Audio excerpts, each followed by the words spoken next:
All right. Well, that was weird. It seemed like it seemed like it played twice or something. Didn't you hear it like longer than normal?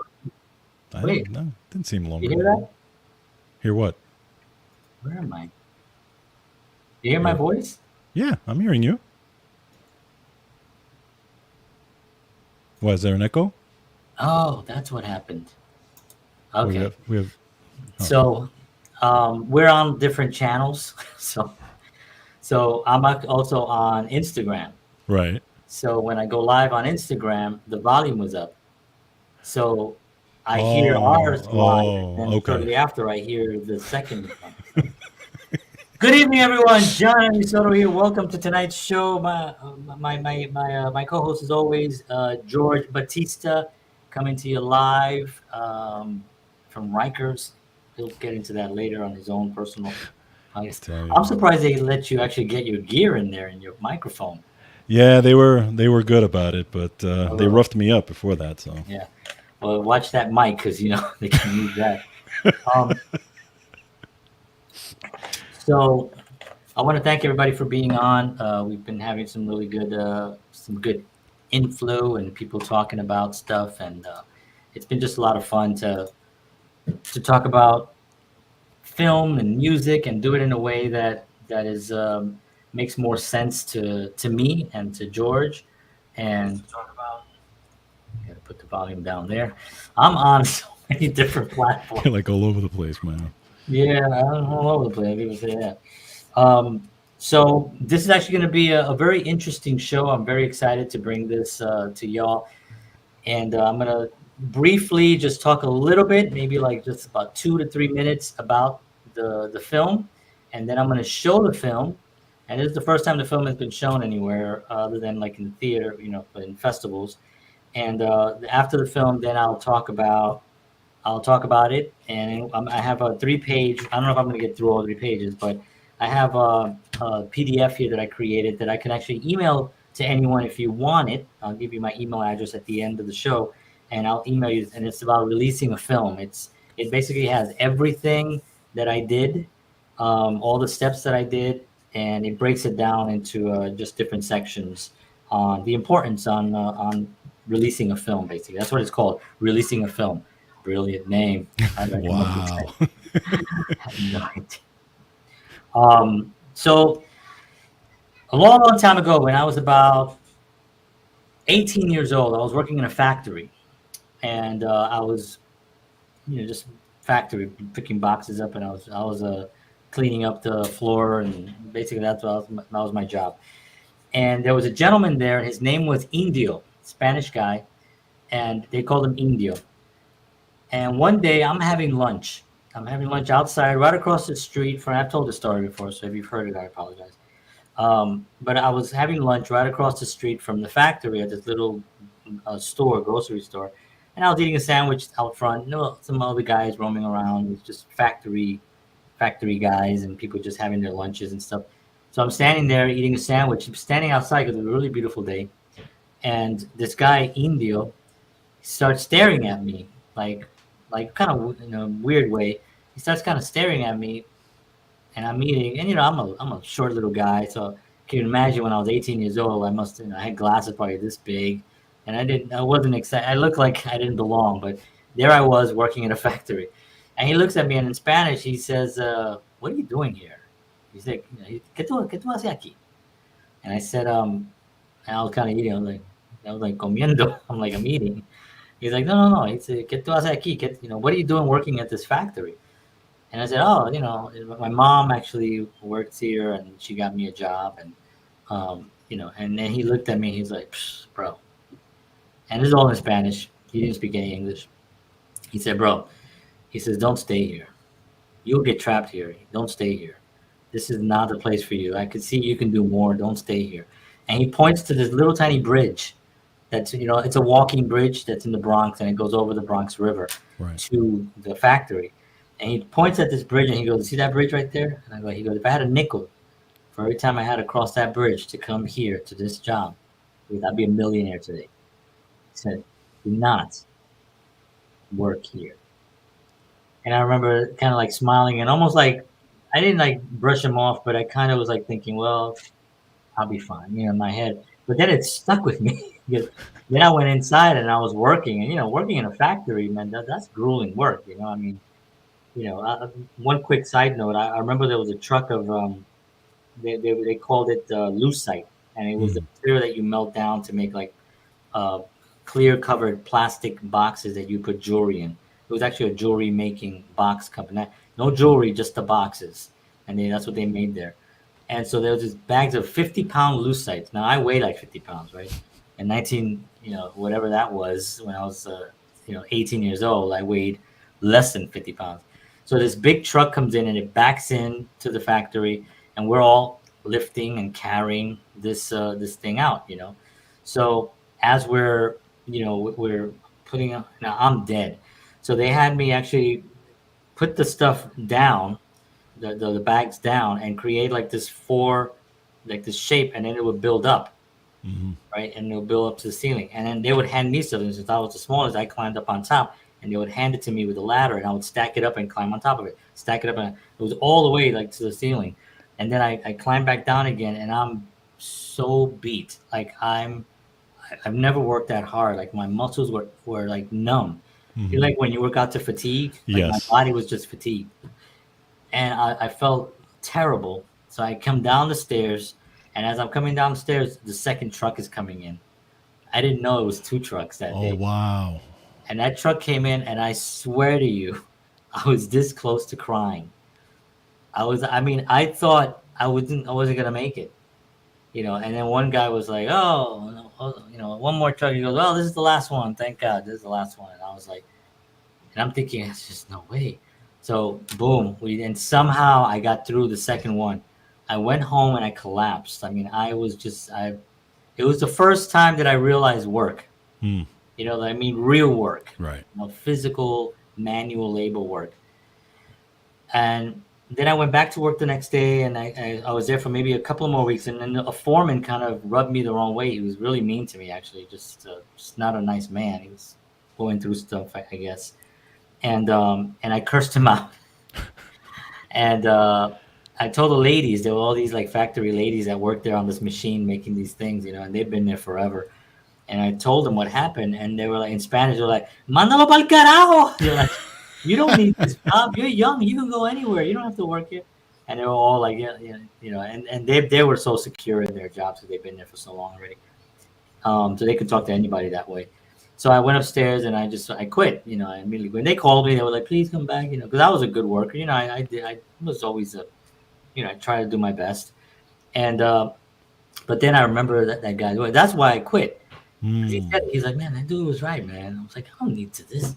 I remember I had a bag of some stuff, and I just threw the bag down. I went upstairs, and I was like, "You can go to hell." I didn't curse. I was like, "You can just go to hell. All right, I'm out Wow. of here." And I had this apron thing that you put on. It's this long thing Hmm. that ties into the back here and it goes Right. around your neck. So I just took this off, and I was like, "Take this job and shove it." And I walked out. I told my mom, and my mom was like, "All right, honey, I'll see you at home." So I left, but anyway, this film is sort of inspired, not sort of, it's completely inspired by that moment. But because of the circumstances, I didn't have a factory. So this is part of the thing that I'm going to talk about in the filmmaking. One of the in the script writing process, when you have an idea, what can you actually do with that idea that's feasible? Hmm. Like, what can I do? I didn't have access to a factory. I didn't have access to all the machines and all that stuff. So I had to make it in a way. What do I have access to? Right. So I shot it in a real estate office, which I had access to it because I was a realtor, and I had some the broker there was one of my best friends, and he was like, "Yeah, do whatever you want." So I shot a film there. And so I turned it into that. And what I did was I took the idea of what if I stayed at a job Ah, did okay. not like Right. for the 30 years. Hmm. What would that be like during that last day of retirement? That Interesting. last moment when you know that you're leaving, and we're so easily replaced in the workplace. I mean, people, sometimes even me, I've fallen into that where I think, well, they can't live without me. If I leave this place is going to collapse. No, they won't. Nope. I guarantee you that by a couple of days of roughness, maybe if you had a position, somebody will jump in, Yep. somebody will get paid, and that will resolve, and your name will be a distant memory, and they won't even talk about it anymore. It's like this man who saw, this woman that passed away in one of the cubicles in his office, and she Mhm. passed away, and everybody was devastated, and about 3 days later, somebody was in there cleaning out her cubicle, and somebody else was in there. Wow. 3 days, Yeah. and that's Yeah. it. So, we invest a lot into these things sometimes, and probably too much. It's good to work hard on something, but always follow your passion. Yes. And so this story is basically based around that. So I spoke more than 2 minutes, but this is what I do. So anyway, I'm going to show the film right now. I hope you enjoyed it. I had a little bit of a, if you're just jumping in now, I kind of messed up a little bit with the date. I put the date on Tuesday, and it was supposed to be then. So I just changed it now. So if people have not found this, it's because of that. So I do apologize. But we are You're going to fired. move forward. You're fired, you piece of crap.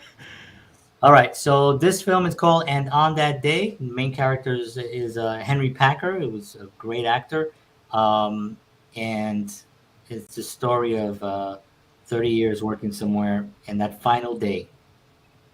And here it is.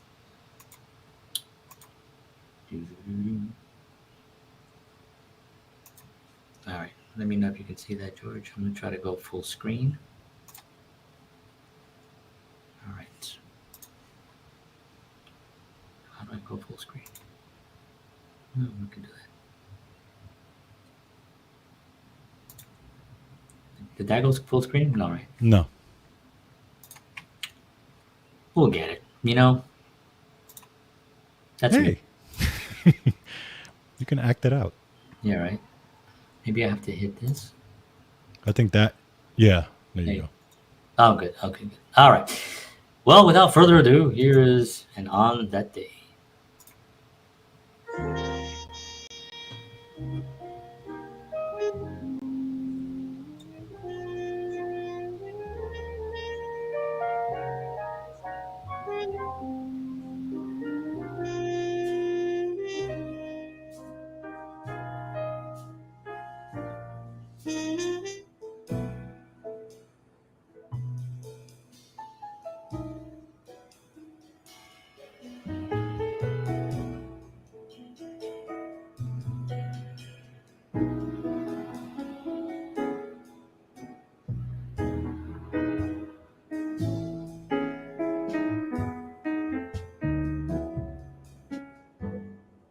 You have 7 children? Wow.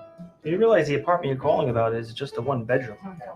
Yeah, I mean, They go to the apartment. They find he's keeping a pony in the kitchen. I don't know how he did it. That's fine. We could stick with movies. My favorite movie, off the top of my head, Friends with Benefits. Did you see it? It sends a great message. Just a dude and a chick, just whatever.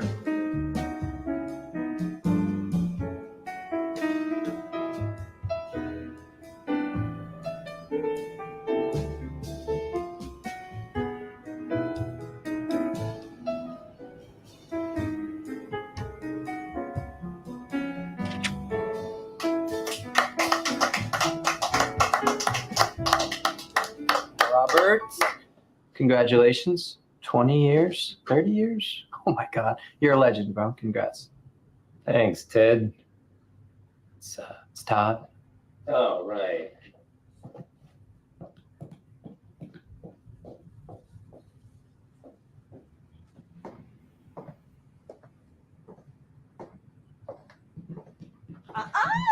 Don't crush me. Robert. So how many years have we been working together? 20 years? Well, time flies when you're not having fun. But I am going to miss you, Robert. Just glad I got back in time for my vacation to say goodbye. Oh, I didn't know you were away. 3 weeks, silly. Oh, Robert. Robert.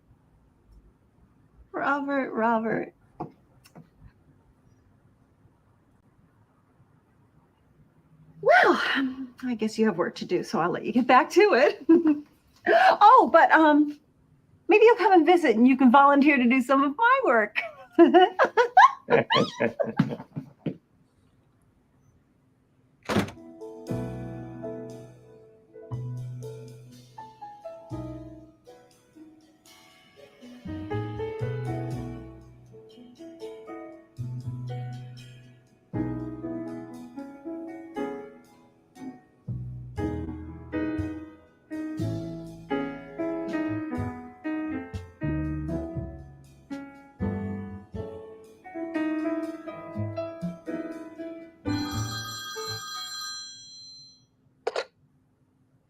Hello, Roy. Hey, Robert. Congratulations. It's great you're retiring and everything. But listen, I need those contracts on your desk finished by 4 p.m. And I'll be around to see you about 2, and we'll talk about whatever. Closings we have for the next few months and any new listings. Okay, bye.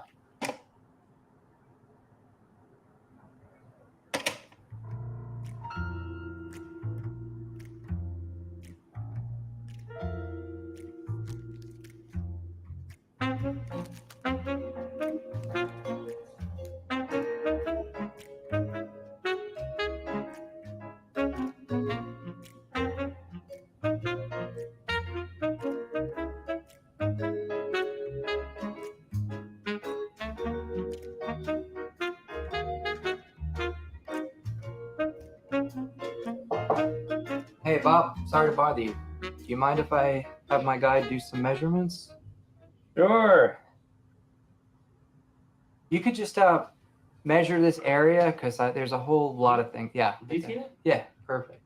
Pero es que el problema es que no se puede, ¿cómo tratar de eso? ¿Entiendes? Yep. Use therapy town. And we're gonna get some modern things in here. And What time do you leave?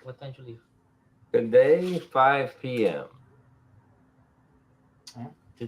Today no good for me. Monday. yeah. Monday. What time you go home Monday? I don't go home Monday. I don't come in Monday. Oh, must be nice. That'll be me. I'll be here on Mondays. You be.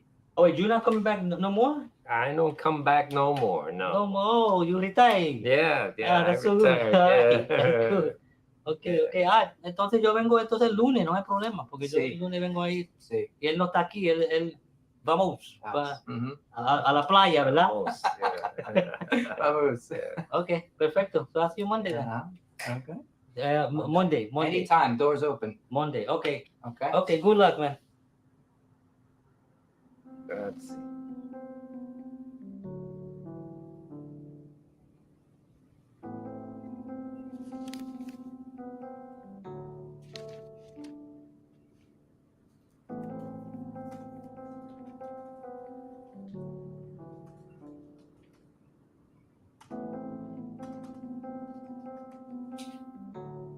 Hey, Robert.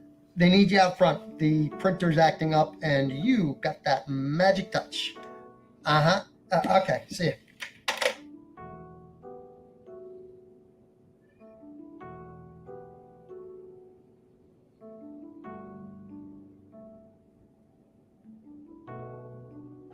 Here he comes.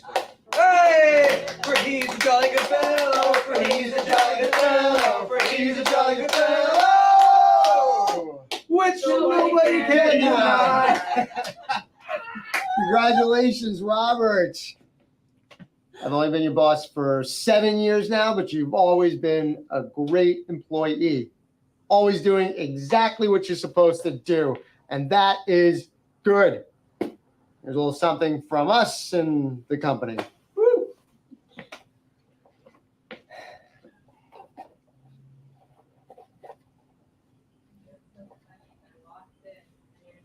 Florida. Well, yeah, you always do exactly what you're supposed to do. So, Florida, it's the next logical step, right? Right? Yeah. Robert, 20 years.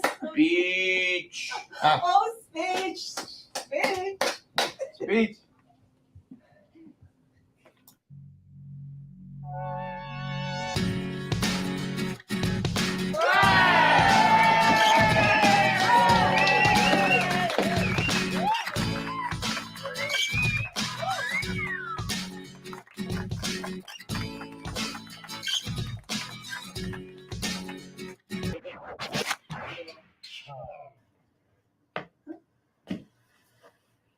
I do have a speech.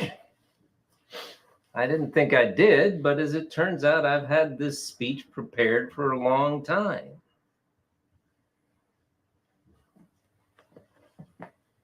Todd, you have a college degree from one of the best schools in the country. You're one of the dumbest people I've ever met. You're also not very nice, not to me or anyone else here. They all know it, but no one will ever tell you. Todd, you should really just kill yourself. It'll improve the planet. Now, Stacy, you're dumb as shit too, but at least you know it. You're beautiful, so you can afford living in a coma. What? Exactly. Now, Jerry, you've always been very nice to everyone. You're smart. You should be running the company. But they'll never give you a chance here because they're scared.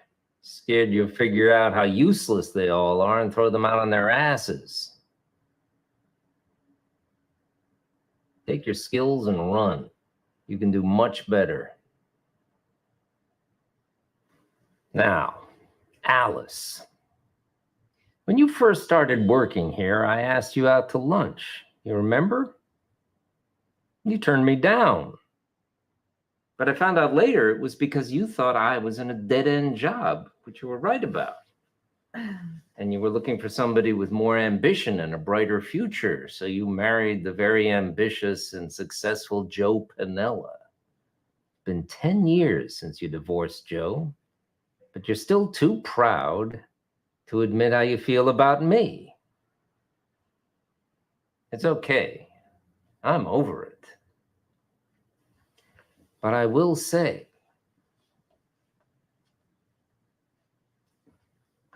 I know you laugh at everything because you really want to cry about everything.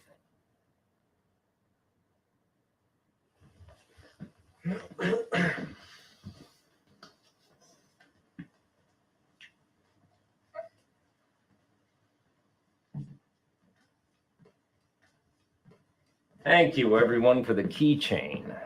Hey, Robert, forgot about me. Mr. Opening up after 30 years. What about me? Okay, your wife cheats on you. Yeah, good one. Ask Todd. He'll tell you all about it.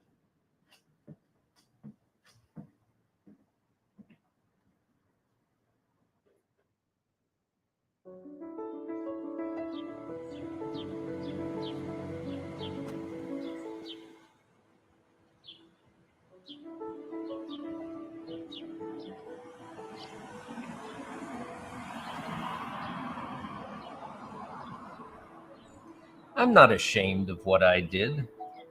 We're all in a position of power, whether we believe that or not. Men and women, mostly men, have created a system where your face, your race, and your place of birth defines who you are and where you should stand on the line of acceptance. This line doesn't exist, by the way, but it's very real to an alarming amount of people. And now, as I look back, every time I made an excuse or blamed someone regarding my current situation, that line became more real and more solid. But deep down, I knew that if I tapped into just 1% of the true power in me, that line would shatter. But tapping into that power is a scary thought. It took me 30 years to figure out that the fear isn't real. Why is that? Why would it be so scary to discover without a shadow of a doubt my true power? That makes no sense. Of course, now that I figured this out, I'm forced to take full responsibility for everything that happens around me at all times. Maybe that's why it took 30 years. I can see how that would deter me from diving into that part of who I truly am. But it's so clear to me that diving is the only way out. Hey, planning on diving? I don't know about you, but not diving is a lot scarier.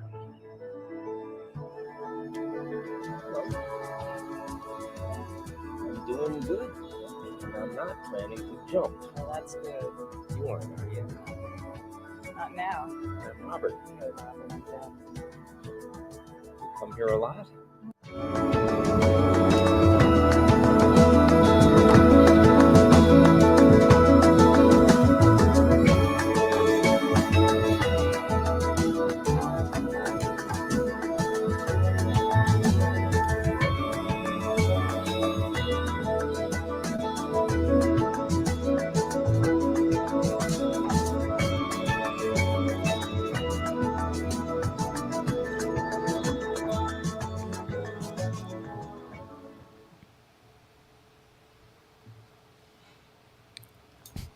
All right, now I have my volume off. Oh, there it is. You know, you could take that film, or even the last 2 minutes of that film, and put it in any self-development course. Oh yeah. Or any course with artists, or any, and it would just match up perfectly. Yeah, I mean, it really, because it really, I mean, it's even in that little piece at the end, that little monologue at the end says everything. Yeah. I looking at this film again, because I watched it before, but looking at it again and really honing in on that, I was like, wow, that is brilliant, in my opinion. Thank you. I appreciate that. And, when I wrote it specifically so it can relate to other things, because I didn't want it to just be a guy working in an office. I wanted it to be just life. Yes. And by jumping is the risk. Yeah. We're more afraid to jump because it's safe not to jump. Right. But not jumping that's what he says, not jumping is scarier. Yeah. Jumping is like what we should be doing, But yeah, thank you. So that film took a long time because COVID hit in the middle of it too. And I shot it specifically. I wanted it to look like it was a movie from the 70s. So it's like, it looks old. Right. It looks like the color, and I wanted to make it like it was dated. Okay. At this point now it is dated, but it's a few years now. But yeah. So the film I already spoke about what the concept was for that, and I'm gonna be just going down the list here on that. First of all, just thank you to all the cast and the crew and everybody that made that possible. Henry Packer is like he's just so great. He did that whole speech. He knew the whole speech, by the way. Like, really? Yeah, he knew the whole speech. As a matter of fact, he told me that he uses that speech when he's auditioning. Oh, yeah. That makes sense. Yeah, he uses that monologue at the end, the section at the end. And so I was like, wow, that's awesome. And a few people have gotten work off the film also, and stuff like that, which is always like a blessing. I love that. But Henry Packer and Dan Gregory, Steph Van Vlask. She was good. I like her, actually. Yeah, she's very awesome. Jeremy, Vince, he was the nice guy. David Guzon, of course, the boss. And David has been in like two other, actually Dan Gregory and David Guzon have been in two other of my films, a couple other films, not together but different ones. And Jenna Kildosher, she was the dumb girl. She's not dumb at all. She's actually extremely smart. Helping Frank Maglio was behind the scenes. Lisa Zelensky, she was actually the second, my assistant director. And who else was there? Joey Mosca, who was the sound engineer. And then I did the editing, and then the sound was a company that I found randomly. I just threw their name up there, Emma or something sound. How long did it take you to? I mean, because it's a short film, but how long did it actually take you to film? The filming itself was 2 days. Oh, okay. Yeah, Okay. it's 2 days. Okay. And I had it, and I'm going to talk a little bit about that too. Setting that up. Because you have to sometimes shoot out a sequence. Right. What makes more sense Mm. in that moment. And as a director, you have to know where these actors' minds should be during the scene, because they might have just left a traumatic moment or something. So right. you don't want to, you want to make sure that they know where that. So that's kind of like when you're shooting out a sequence, that's part of the challenge is that, right? So anyway, the first thing that we're gonna talk about, I'm just gonna jump in here. There's a lot of stages in putting a film together. It's a big process. It's probably the only medium that it requires this kind of stuff. It requires a lot of moving parts. Way more than like songwriting. You can have one person on a guitar, and then the band can get together, and maybe an orchestra or a symphony would have it can relate to this. But it is kind of like a symphony because it has to flow. And then a short film is even more challenging because I have to show the passage of time.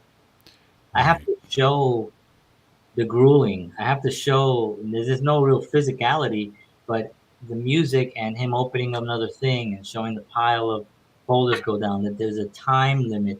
So it's a short film, but within like 3 or 4 scenes, I can show the passage of time that it's been a long day now. And now he's coming out and he's getting a cupcake and a keychain. It has to build up to that, right? Okay. When you have a longer film, you have a little bit more time to kind of frame those moments and to build the arc a little bit more stronger, and a little bit more, maybe even more obvious, because you have the foot, and you have the time, basically, right? So, but the first thing is on the development stage, right? So I'm going to go down the list here. I'm going to try to go quickly because I know that took about half an hour. So we'll do another 30 on this. So the development stage is the part that comes up with the concept. So we get ideas, whether that's film, whether that's a song, whether that's a dance routine, whatever it is, you get the concept and you get inspired by something. For me, it was that conversation with Indio that many years ago, right? And that always stuck with me, that conversation. So here we are all these years later, that inspired me to put that together. And was it exactly the way it was? No, it wasn't. It wasn't in a real estate office. It was a factory. It wasn't in English. It was in Spanish. The conversation. And I quit. I didn't stay for the 30 years. You know what I mean? But it stuck something in my head about the passage of time and taking the responsibility to make changes earlier rather than learning your lesson much later. Right. Right. That was the concept. So the first thing is you have to get an idea, right? You have to brainstorm what it is that inspired you. And what I always do is I write things down. You guys all know I show this all the time, but this is my book, and this is all my notes and stuff. And I'll write stuff down there, and this is always with me. I take it in my car. It's literally, I take it to the kitchen. I put it on the kitchen counter, and if I get an idea for something, I just jot it down because I'm in the middle of something. I can't run to it. So if you get an idea for something, make sure you write it down. We have our phones now where we can actually just record stuff. So you can record a message, a note, send yourself a note, via all these apps and stuff like that, and get that down. The second thing that you have to do is you have to research, right? Research the actual subject, right? So like for me was, I wanted to research, the workspace. I've worked in offices, So the stories, like when the camera pans over and you hear these stories, everyone kind of like doing their own thing. That's kind of what happens in offices. It's completely different conversations. One person's it's a one-bedroom apartment with 7 kids. Right. The other one found a goat living in the kitchen, and in real estate, that things like that have happened. Not goats, but a lot of weird things happens when you're in the real estate world. And then of course the flirty guy, Todd, who's in the back always messing around, trying to get the dumb girl, right, Stacy. So that's where the research comes in, right? Then you have to kind of pitch it. Now, if it's a film, your own film, then you're really pitching it to yourself. Is this a good idea? And then if you have people that you trust, you could say, hey, I'm thinking of putting together a film on this. Make sure they're people you trust, not your friends. Yeah. Don't post it on Facebook and ask people. Because you're going to get people telling you, well, it'd be better if you did a film about this.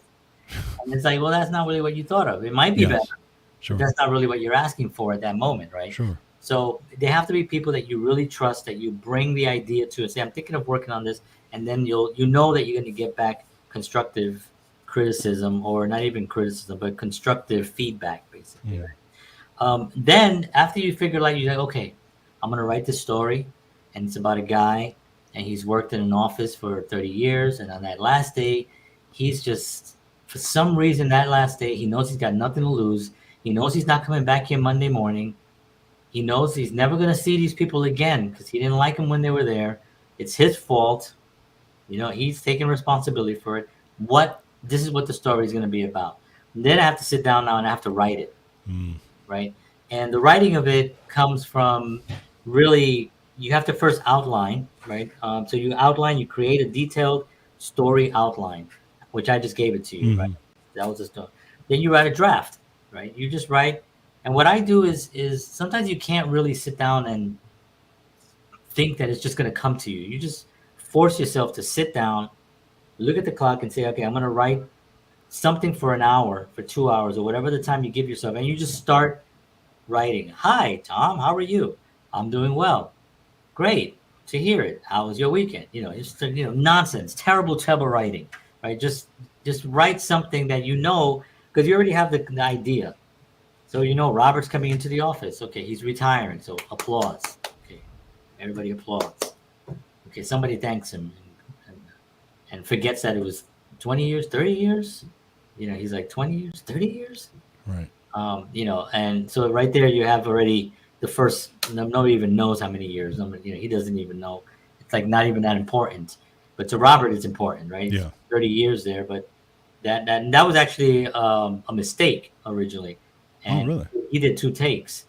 And he did the right take the first time. It was like 30 years. You're a legend, Right. And then later on, he went, 20 years, 30 years? He made a mistake, said 20 instead of 30. And then after I saw it on the back, I was worked, like, right? That's even better because it's like even bringing him down even further. Yes, Not I can important, see that. So I left that in there. So that's where you do the writing, and you start battling with these characters. And if you have the characters developed well enough within your outline, when you start writing, then you kind of already know what they're bound to say. Sort of like if you take a show, let's say a show like what's a show that you and I like, a sitcom show? I mean, like Cheers or like Cheers, for instance, right? If you sat down and you want to write for Sam Malone, right, and you want to write for Diane and Cliff and Norm and Woody, right, or the coach, Right. And Rebecca, all that stuff. In your head, you kind of know those voices already. Yes. Right? Like Yes. when Norm comes Yes. in, what is everybody going to say? Norm. Norm, right? Afternoon, everybody. How's the world treating you, Norm? Like a baby treats a diaper. Yeah. And then sits down, has his beer. And you kind of already can sit down and you can write these characters. So as the characters develop, it's much easier to write for them. And so because you kind of already know them. So if you do your outline, your initial creating detailed story outline, and you got your characters well outlined, when you go to write, you kind of like know already, okay, we know Robert is bitter.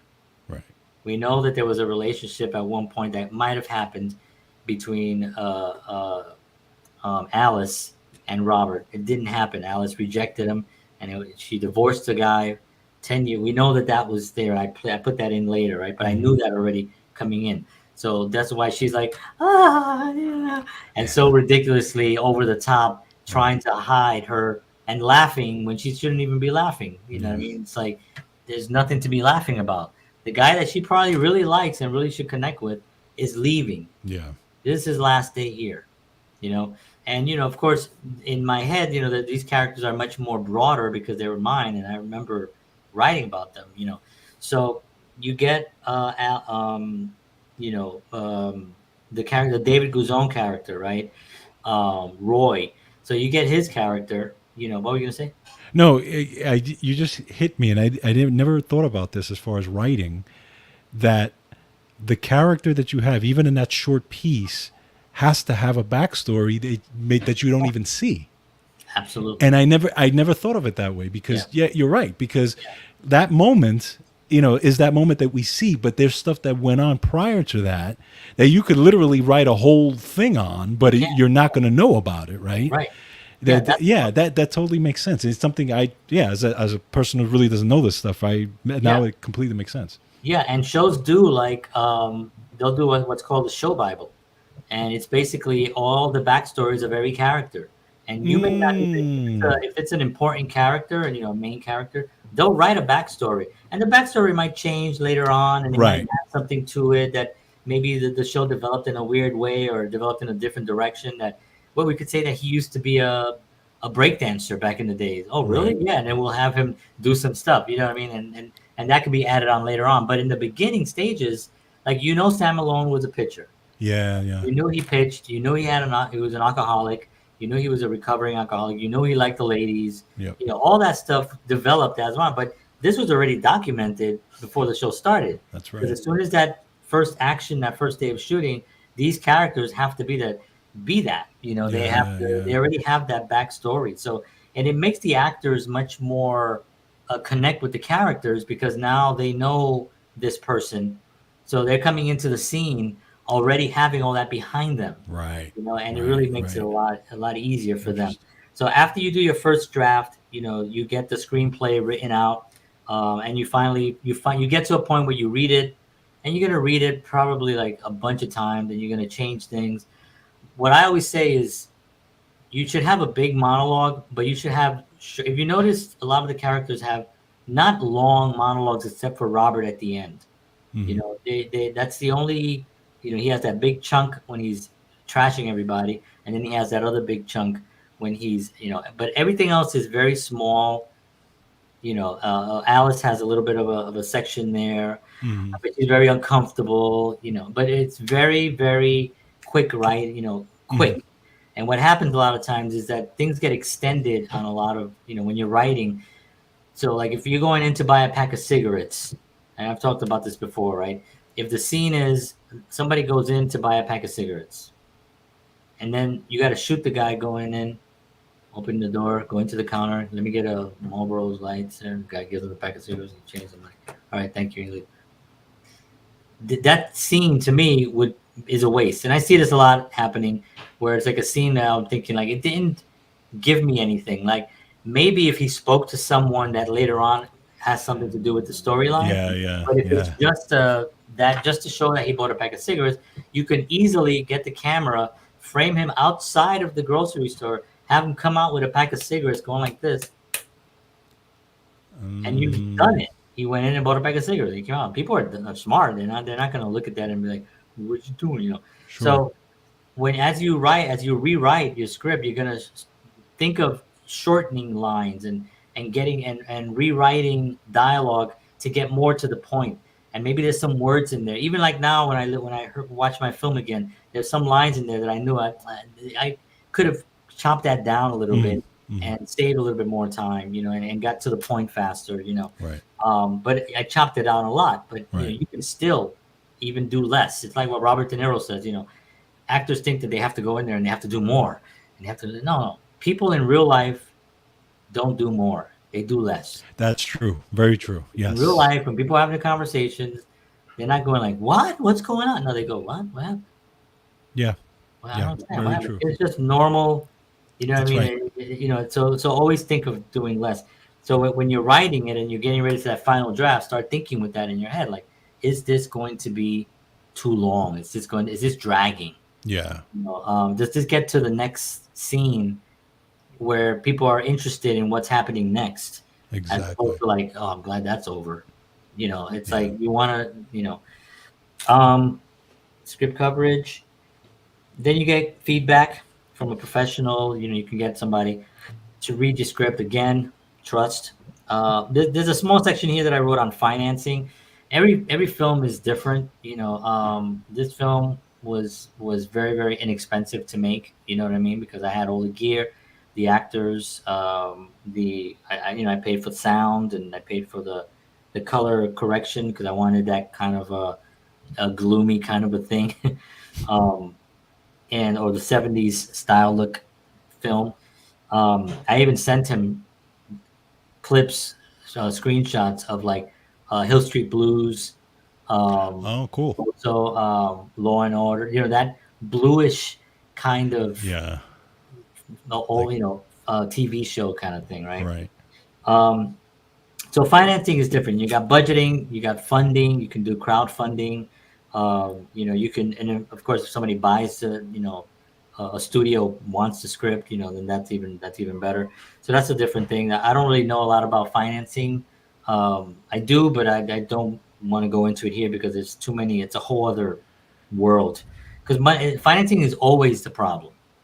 Of course. It's Yeah. always the issue. Yeah. Yeah. And it's like if you can get a film made at all, it's a miracle. It's a miracle that you got people to come in to perform, to do well, and then it was edited, music, sound, color grade, all that stuff, and then entered. It's just so many things. So if you really want to make a film, the financing, you have to sit down and you have to educate yourself on how to do that. And then you go into, after all that was done, right? Then you go into what's called pre-production, and the pre-production is the planning, which is what we were talking about. Scheduling the shoot, right? Yeah. So look at the script, and you have to sit down with that script, and you have to know, okay, this scene is all in the office, but this scene has all the actors in it, right? And it's the most complicated scene is the one that's in the office with all the actors, and when he's ripping into all of them, that's the most complicated scene. So what's the first scene that I shot was that one, so I have to get into that scene because that scene comes in the middle of the film. So I have to say to the actors, I say, okay, so remember where we are, in your role. You just had the conversation with him. You were pissed off by Roy. This guy, didn't even remember how many years you were here. You have all this work that you just finished. Now you get a keychain. But all that has happened already. You're already frustrated. So you got this thing going on here. So that part of it is the remembering, making sure that everybody knows where they are. So you get the scheduling down.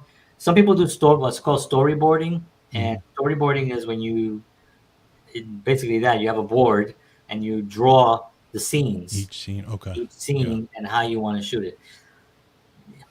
It depends. There's some directors that say storyboarding is for the weak, and there's some that say I can't shoot anything without a storyboard, and then there's some people that do a little bit of both. So that's really your own preference. Me personally, I do storyboarding, but I do it on a sheet of paper, and I draw it with stick figures, and I put literally the camera is going to be here. Here's the desk. I want the camera here. It moves this way, and that's how I actually storyboard. And I sit there with like whoever I'm shooting with, so they know. Usually it's me and one other person, and we're just shooting out where the camera is going to go. So it's not overly complicated. I would assume if I got to a point where I had a big board and I had like little better technology and I could draw, and somebody that could draw a little bit better, I might want a couple of the scenes storyboarded, because then you can really map out how you want the scene to take place and how you want to paint it, right? Right. But that's storyboarding. And then comes the hard part, which is casting. So this is all the planning. It's called a pre-production stage. And then it's the planning. So the planning is the scheduling, the storyboarding, and then the casting. Within the scheduling and the storyboarding, you have to already know how you're going to shoot sequence wise. I shot that scene in the first because I knew that that was the most complicated scene. The others, I don't even need all the actors at one time. But this one shot, I needed all the actors at the same exact time. So because of that, I had to make sure that that scene got shot later on, first. And then all the other scenes I can shoot later on, like the stuff with Robert when he's walking through the park and he's walking up the bridge. That was just him and me and one other person shooting out, on another day. I think maybe like a few days later or something, just shooting that one scene, just all his scenes and stuff, and then the dialogue stuff that had I had a little bit more people on that because I needed him to be mic'd, and there was a boom mic, and so there was a whole bunch of stuff around when he's walking up, and also we were by the water, which you got to know where you're going to shoot, and I knew that it was going to be an issue, but luckily I had a boom guy, and he was really great, Joey, and because the water is making noise, and we're by a river, a big river, and that can drown out the noise a lot. So you have to kind of get all those things in play, and then working on the sound. Like the girl Deb, she had that scene at the end where she's like, "Hey, you thinking of drowning?" So she's mumbling it all the way over there. There's no way the mic is going to pick up over here. You know what I mean? So I had to isolate that sound, so when she says it, you can hear it. Oh, okay. Yeah. Sure. And that was like a challenge. The team assembly, so hiring a director, that was me, a producer, and then the crew. Like I mentioned, the crew that I had earlier, right? Then you get the locations. So this is always a challenge because we're going to go over a little bit, so I apologize. This is always a challenge because sometimes the initial thought that you have in your head on what you want to shoot can be a little bit extreme on what you have access to. So like if I want to shoot this is going to be at a stadium, the Yankees are playing and we're having a scene well, how are you going to simulate that? You know what I mean? Like in today's world, yeah, I can have a green screen, and I could be sitting there and there can be people behind me and I can do that and we can get that scene, you know what I mean? But you have to work with what you got. Right. I had an office, I could have shot maybe I had a lot of places in Bayonne that I could have shot at because I was there for a while and people knew me. So, but I always give thanks to them. Like I thanked Costanza Realtor at the end of the movie and Bayonne, New Jersey, because I used Bayonne as the backdrop, and the mayor and everybody was totally cool with that. But you want to make sure that you find what it is that you have access to.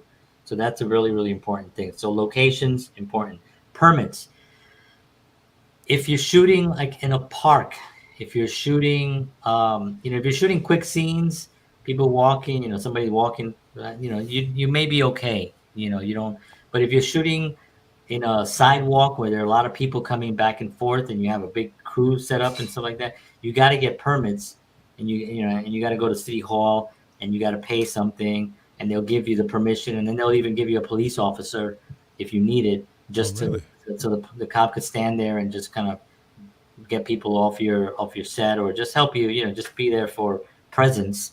But generally, like New York City has a great policy on filmmaking. They love filmmakers, so you get a lot of incentives. You get a lot of subsidies for stuff, and you get even locations that you think you wouldn't get. I had a friend of mine who got Grand Central Station for one day.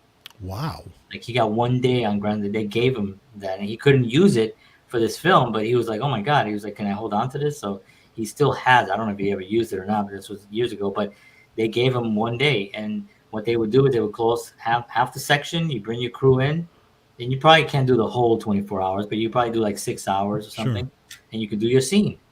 And then once you're done, boom, you got to get out of there. Yeah. So location is a big deal. You want to make sure that you have a location that's going to tell your story where you're not jeopardizing your story, still keeping the integrity of the story you want to tell, but you have to use with the current situation, the locations that you have.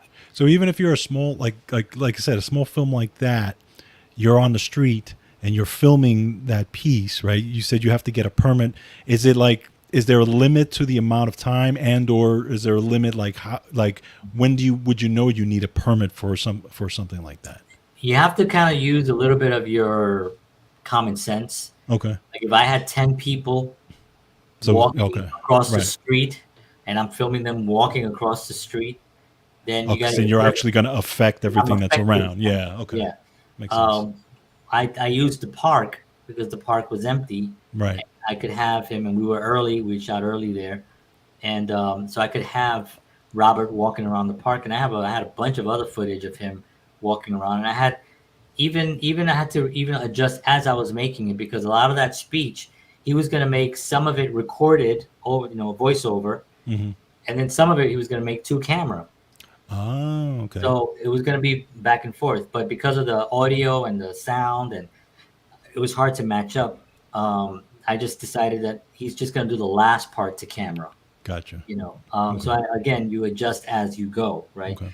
But yeah, with the permits, you have to use if you're affecting anything that's not part of your film, sidewalk, you're blocking a sidewalk, because somebody's going to complain. There's going to be somebody out there that's going to be like, "Excuse me, do you have permission to shoot here?" And I've been on those sets before where people are like, "No, we don't." Are you going to report us? Contracts. So when you make sure you have your contracts for everyone to sign. So these are release forms. Also, if you don't want people talking about your film, there's non NDAs, whatever. Yeah. Non-disclosure Agreements, whatever. And so you get people to sign those things and stuff. And those are, you can Google those, and there's a ton of them, and you get all these different forms and stuff like that, and you just download them and you use it. They're not really they're pretty easy to get to. And then you get the production. So production is the shooting. Now, principal photography is the initial shooting. It's the filming of the scenes according to the schedule, right? So what you do is you have a thing called you break down, right? You have the shot list, and the shot list is what scenes you're going to shoot throughout the whole day. And the first scene is the big scene that's in that room, with everyone acting. So he's going to do his trashing of everybody and that first take, and then afterwards I did the panning across with all the actors talking. That was the second thing that we shot there, because then I can wrap all those guys. Yeah. Right. They're all gone. Now I only need Robert in the back room.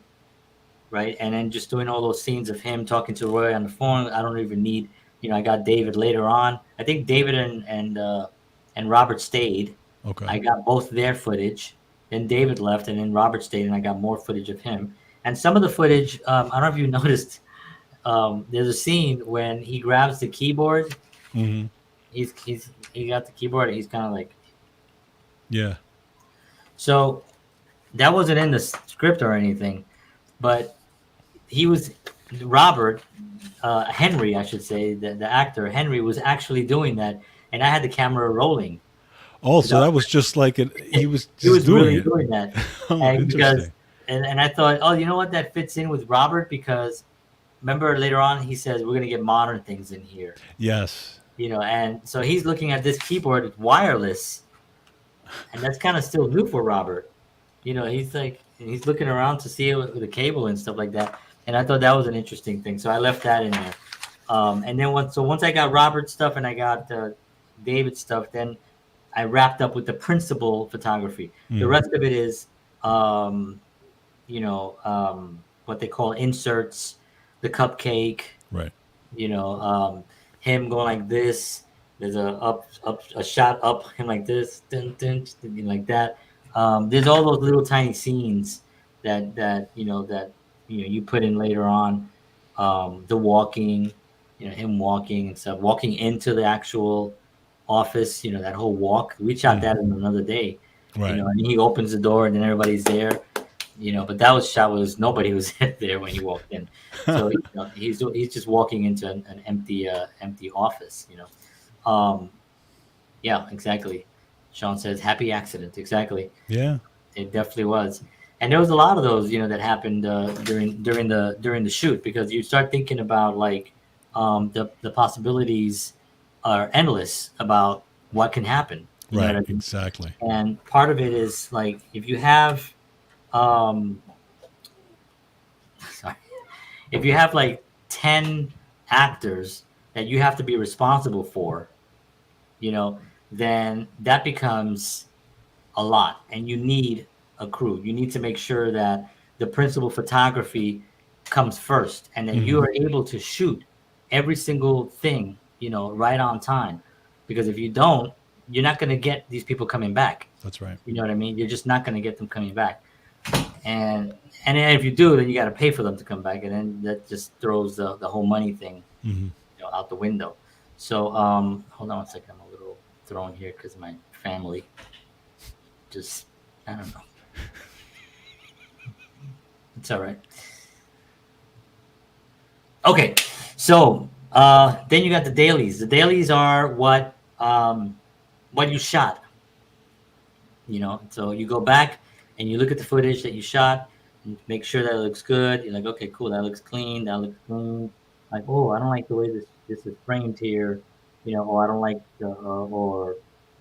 certain things that you don't like and stuff like that. You might have to go back and shoot, but hopefully you don't, because the dailies are when you're done for the Right. day. You know. Then managing the set, that's actually a really important job as well, making sure that everybody knows where they are, make sure that lunch is given on time, that everybody eats breakfast, that everyone is comfortable, nobody's cold, nobody's hot, everybody has a room to sit in, Mhm. and there's water in the place, there's snacks, all that stuff has to be, just managing the set and make sure that everybody knows where they're supposed to be, right? Okay, so now you got through all that. Now you've shot everything. So now you got to go back and it's called post production, Mhm. right? So everybody says fix it in post, which is always the worst thing you want to hear. It basically means that they were too lazy to try to fix it while shooting. So they Right. say just do it and fix it in post. And so that you can't fix it in post, So he says, I love the walking music. Thank you. And at the end of the film, it'll show you actually whose music it is. Also, I give them props because I did buy that music Wow. from people. Um, so visual effects. If you have a visual effects, I have none. I had none. No visual effects. For the footage of Bayonne overhead, because that's actually Bayonne overhead. That was old drone footage Oh, that okay. I rented. So Okay. you can get footage from drones and stuff like that just to instead of, I could hire somebody to go up and do a thing, but Sure. it's already available. A lot of stuff is available, especially for drones, especially now. And drones have become so common that it's hard to even look at a shot anymore and be that impressed anymore because Yeah, it's so because you know exactly what it common. is. Yeah. Yeah. And you can just there's companies that you can buy drone footage of, like, let's say I want to, I'm telling a story and I got New York City and I want to show New York City as it goes from one scene to the next. Well, I can buy that, instead of having to go out and shoot a Be drone. on a And helicopter. yeah, getting a helicopter. That's how they used to do it in the Yeah. old days. Um, so then there's the sound. I'm going to go real quickly here. So there's the visual effects, the sound, very, very important. Yeah. The sound is probably 90% important. The 10% is just the visuals. If your sound is off, or if there's crankly or something, or the people can't hear, it'll just destroy your film. So always focus on sound. Make sure you have a good sound guy on set. Spend your money on sound people, you know, and editors if you can, and the editor. Sound and editing. Make sure that never. I mean, they're trying to pay everybody, obviously, but Yeah. make sure that you don't cut the corners on sound and be like, nah, my cousin's gonna do it. Yeah, nah, my cousin, Tony, nah, he's out. He got out like 3 months ago. Um, get somebody like legit. And then the color grading, which is challenging. I tried to color grade myself, and I just blew it. Everybody looked like it was like a Shrek movie. Everybody was green. What are you doing? Get away from me, donkey! So I was like, I had to get a color correction person, professional, and I found somebody in Germany who actually did it for me. And Was his name Indio? It wasn't actually. Oh. I know, right? But somebody from Germany, he actually shot it and or he color corrected it and everything. Gave me what I wanted, and I like how it looks. It doesn't look clean, and I that's what I wanted. I wanted it to not look.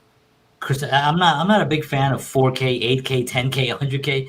You know what I mean? Like I'll look at scenes in The Godfather, and you'd be like, that's blurry. That's not. Oh, yeah. That's not even sharp. I mean, that scene is like totally soft. Right. Like, and the whole film is soft. Yeah. Good. Look at Goodfellas. Mhm. Nothing there is sharp. Everything is soft. It's filmmaking. It's imaginary. It's a dream. You're Yeah. watching something that has to feel dreamlike. You have to immerse yourself in it. It's very difficult to watch a very crisp, sharp movie that everything looks complete. You can see everything in their face. It doesn't seem like a film to me. It seems Sure. like a weird kind of I don't know, what do you call it? A soap opera. Mm. Soap operas that was shot like on video back in the days. Yeah. And the video quality was like very, very sharp. Yep. And everybody was so light and bright. It was like They look like they were on stage, not like it they looked were like a on stage. like Yeah, a yeah, Broadway which, play or which something. is fine, but Yeah. that's to me it's not film. Right. So very important to color grade it in something that gives you you could shoot 4K, do whatever you want, but I'm just saying for me personally, this is all personal, right? All right, so now you're done. You finish your film, you look at it, you're like, wow, I like it. You send it to other people. Get quality audio at the source. That's right. Yeah, you can if you can, absolutely try to get it at the source at the day of the shoot. There's sometimes you have to go back and do a little bit of cleanup here and there, and that's called like ADR, where you go back and you add additional dialogue, to the thing, right? That's additional dialogue replacement, ADR. Oh, okay. And you basically go in and so like let's say I was saying something in a scene and something made a noise back here and it cut my word out, and now they can't go back and fix it. So I'll go into a booth, and then if the word is like tomatoes, then I'll look at the scene, and then when I say tomato in that scene, I go tomato. Oh, okay. It says I want tomatoes, so, but it goes I want to, right? It's all messed up. So then I go Yeah. I want tomatoes. Then you go back again. I want tomatoes. All right. Can you go up a little bit more at the end? I want tomatoes. I want tomatoes. I want tomatoes. And you keep that. Then they'll take that and they'll fit it in there. So, Okay. and then it runs clean, and you won't even Interesting. tell. I had a few of those in my film. You couldn't tell. The trailer. Okay, so then you got a trailer. You got to come up with a trailer. Now it's the marketing. Right? We're gonna finish. Why not? Let's just do the whole thing. It's 15 more pages. All right. Page 2. So the marketing part of it, the trailer. Maybe what I should do is I should actually do another episode on this Yeah. and go after this part, because this part is really. I went all the way up to the film is done. Now your film is done. Now you're ready to. What are you gonna do with the film now? That's right. You've looked at it. You've shared it with your friends. They liked it. You got the approval.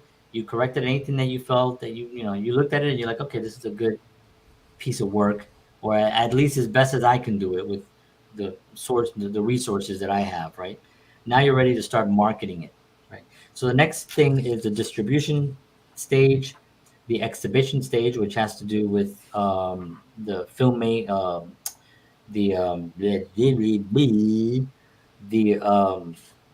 festivals. Mm-hmm. And then is the post-release stage. So this is like kind of like I'm right now in basically the final stage, the post-release stage, right?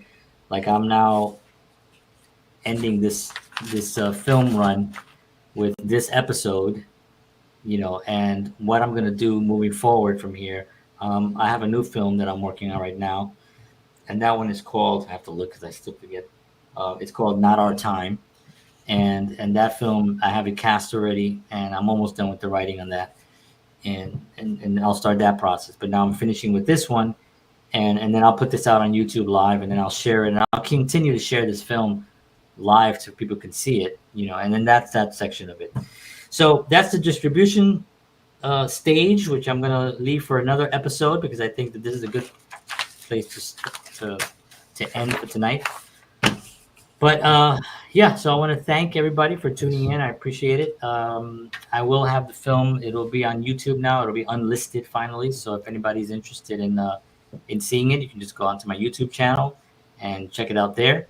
I'm also going to try, which I would love to do, to have an episode with the actual cast. Ooh.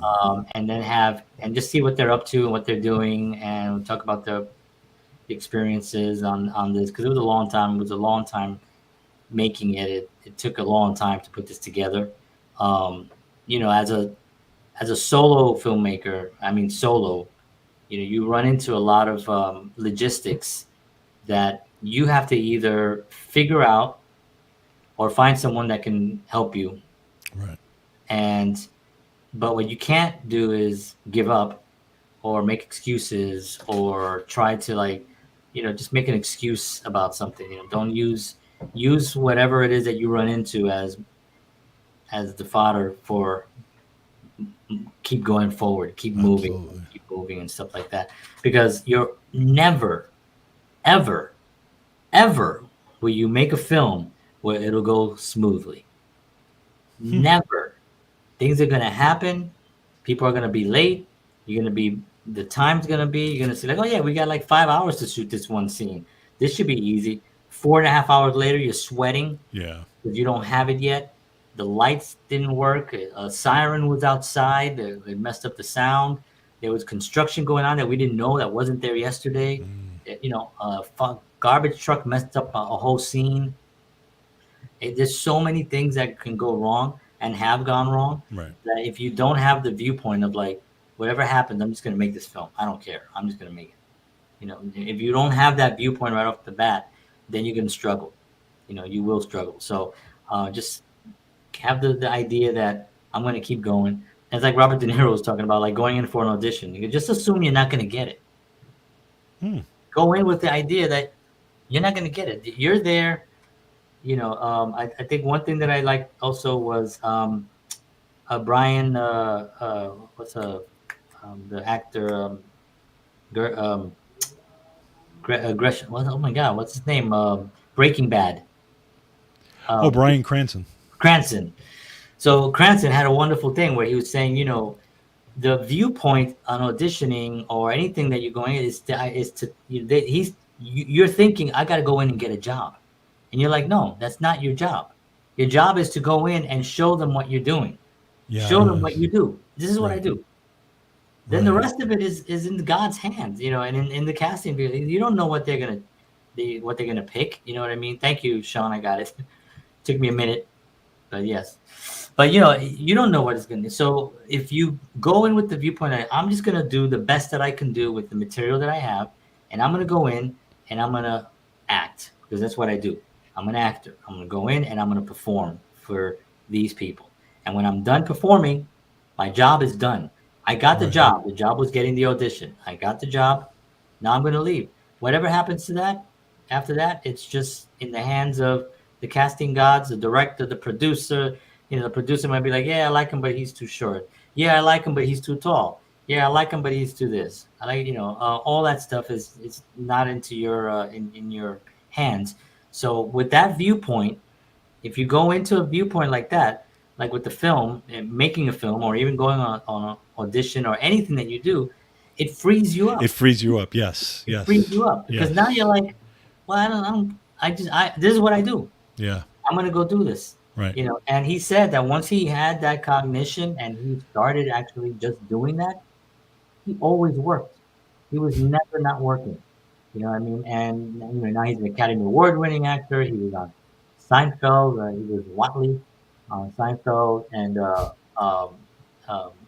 he was, and of course, Breaking Bad was a revolutionary show, which I've yet to see. So I apologize for all those views Me Have you either. seen it yet? No. Yeah, I get beat up sometimes on that. I do have to watch that because I hear it was really an amazing feat.